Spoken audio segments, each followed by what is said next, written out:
बहुचर्चित खानदेश शिक्षण मंडळाच्या निवडणुकीत अखेर आशीर्वाद पॅनलने बाजी मारली. परिवर्तनला लोकांनी नाकारले.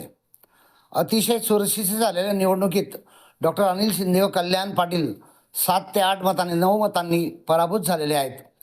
नवीन 2 चेहऱ्यांनी प्रवेश केलेला आहे. लीना पाटील व पंकज मुंदडे यांच्या रूपाने 2 लोक नवीन आलेले आहेत. मनप्रीत कौर कालरा यांच्यानंतर लीना पाटील दुसऱ्या महिला खाशीच्या इतिहासात आलेल्या आहेत.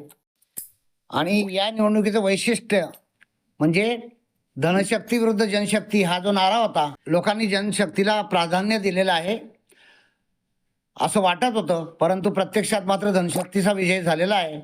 आशीर्वाद पॅनलचं सूत्रबद्ध प्रचार नियोजन अर्थकारण तर आहेतच, परंतु त्यांनी वर्षानुवर्षे लोकांशी टिकवलेले संबंध हा त्याचा विजयाचा धागा मानला जाईल.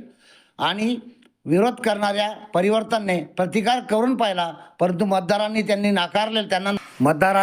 नाकारलं असल्यामुळे परिवर्तन पॅनलच्या लोकांनी आत्मपरीक्षण केलंच पाहिजे अशी लोकभावना दिसून येते.